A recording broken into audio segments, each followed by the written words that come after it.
जिम्मेदारी अक्सर घर के बड़े लड़के के हिस्से में ही आती है, वो भी तब पिता अपंग हो गया हो और माँ बचपन में ही स्वर्ग सिधार गई हो। ऐसी ही कहानी मोहन की है, जिसके कंधे जिम्मेदारियों से झुक गए थे। फैक्ट्री में काम करते हुए उसके पिता रामू के मशीन में आने से दोनों हाथ कट गए।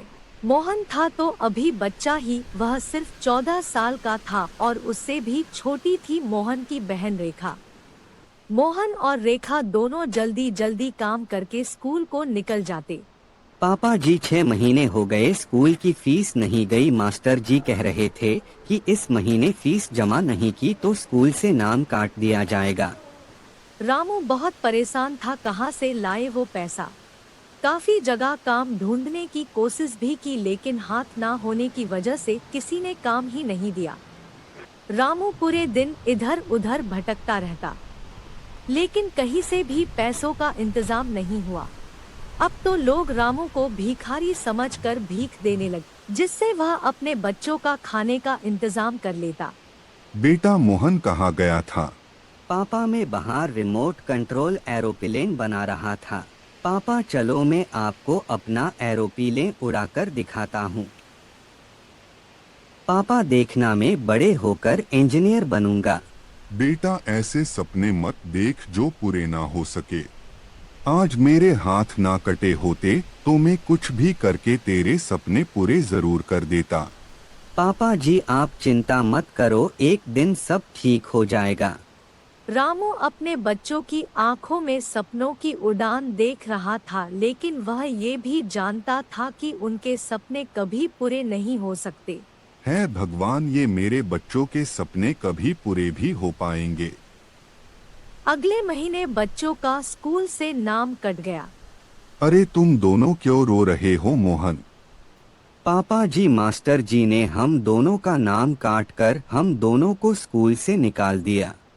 मत रो बेटा, मैं क्या करूं, मैं तो कुछ कर भी नहीं सकता। पर पापा जी मुझे पढ़ना है, मुझे बड़े होकर इंजीनियर बनना है। चुप हो जा, जब देखो तब इंजीनियर बनना है। मैं तुम्हें भिख मांग मांग कर खाना खिला रहा हूँ, ये क्या कम है? भैया चलो हम कोई काम करते हैं, फिर खूब पैसे कमाएंगे और खूब पढ़ेंगे। तो चुप रे, कोई काम नहीं करेगी तू बस बैठकर अपनी किताबें पढ़ा कर। पापा जी ये देखो मेरी साइकिल की हवा निकल गई, अब मैं साइकिल कैसे चलाऊंगा? लगता है इसमें पंचर हो गया होगा। लाओ पापा जी पैसे दो, मैं इसमें पंचर जुड़वा कर लाता हूँ। कल मेरी साइकिल रेस है और अगर मेरी साइकिल ठीक नहीं हुई तो मैं हार जाऊंगा। अब रामू कैसे बताए कि उसके पास साइकिल में पंचर जुड़वाने के लिए 5 रुपए भी नहीं है। अपनी ये हालत देख उसकी आंखें भर आई। बेटा आज तो पैसे नहीं है, लेकिन तू 1-2 दिन रुक जा, पैसे आ जाएंगे तो मैं पंचर जुड़वा दूंगा। मोहन समझ गया कि उसके पापा जी के पास पैसे नहीं है, इसलिए वो बहाना लगा रहे हैं।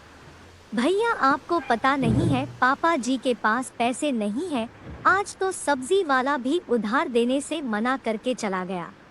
कुछ सोचकर मोहन बोला, पापा जी आप भी तो अपनी साइकिल में पंचर लगाते थे ना, वो सामान तो होगा, आप मुझे बताइए फिर मैं पंचर लगा लूंगा। बेटा तू जोड़ पाएगा पंचर? वैसे भी मुझे नए नए काम करने में मजा आता है। तो रिंग में से ट्यूब निकाल और ट्यूब को पानी में डालकर देख हवा कहाँ से निकल रही है, और जहाँ से हवा निकल रही हो वहाँ से रगड़ और वहीं पर दूसरे ट्यूब का टुकड़ा चिपका दे, फिर हवा भरकर पंचर जुड़ जाएगा। बहुत आसान है। मोहन को रामू ने जैसा बताया वैसा ही किया और मोहन की साइकिल ठीक हो गई। तभी वहां से गुजरते हुए एक आदमी ने उसे पंचर लगाते हुए देखा और पूछा, बेटा लगता है मेरी साइकिल में पंचर हो गया है, क्या तुम मेरी साइकिल का पंचर जोड़ दोगे? और मोहन ने झटपट उसकी साइकिल खोली और उसकी साइकिल का भी पंचर जोड़ दिया। फिर उस आदमी ने पंचर के 10 रुपए दिए और वहां से चला गया। मोहन बहुत खुश हो गया। पापा जी देखो ये मैंने पंचर जोड़ा और मुझे 10 रुपए मिले, और अगर मैं यही काम शुरू कर दूं तो कुछ पैसे आ जाया करेंगे। रामू बहुत दुखी होकर बोला, बेटा तेरे पढ़ने लिखने की उम्र में मैं तुझसे ऐसे काम करवाऊं, ऐसी जिंदगी से तो बेहतर है मैं मर जाऊं। पापा जी काम करने में क्या बुराई है, और पैसे आएंगे तभी तो मैं इंजीनियर बन पाऊंगा।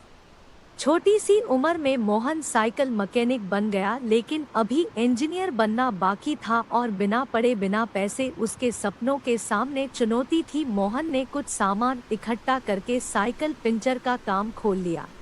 भैया मैं रास्ते में किले लगा देती हूँ, जिससे काफी पंचर हो जाएंगे और तुम्हारे पास काफी लोग पंचर जुड़वाने आएंगे।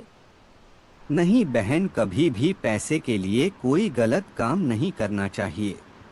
एक दिन एक आदमी की कार का टायर पंचर हो गया और वह मोहन के पास आया और बोला, क्या बेटा तुम मेरी कार का पंचर लगा दोगे? अंकल जी मैंने कभी कार का पंचर नहीं लगाया, अगर आप टायर निकाल कर दे दे तो मैं जरूर लगा दूंगा। फिर उस आदमी ने कार का टायर निकाल कर दे दिया और मोहन पंचर जोड़ते हुए उससे बातें करने लगा। अंकल जी मैं छोटा हूँ ना, इसलिए बड़े काम नहीं कर पाता, और ये काम तो मैं इसलिए करता हूँ जिससे मैं पढ़ लिख कर इंजीनियर बन सकूँ और अपनी बहन को पायलट बना सकूँ, इसलिए काम करता हूँ। तुम्हारे माँ बाप क्या करते हैं? मेरे पापा जी के दोनों हाथ कट गए हैं और माँ तो बचपन में ही मर गई। वह आदमी बहुत दुखी हुआ। वह बोला, मैं एक सरकारी स्कूल का मास्टर हूँ, तुम दोनों पढ़ना चाहते हो तो मेरे स्कूल आ जाना और चिंता मत करना, वहाँ तुमको कोई फीस भी नहीं देनी होगी, किताबें और स्कूल के कपड़े भी मुफ्त मिलेंगे, मैं तुम्हारा सपना पूरे करने में मदद करूँगा। लेकिन मास्टर जी अगर हम पढ़ेंगे तो ये काम कैसे होगा, और काम नहीं करेंगे तो फिर खाएंगे क्या?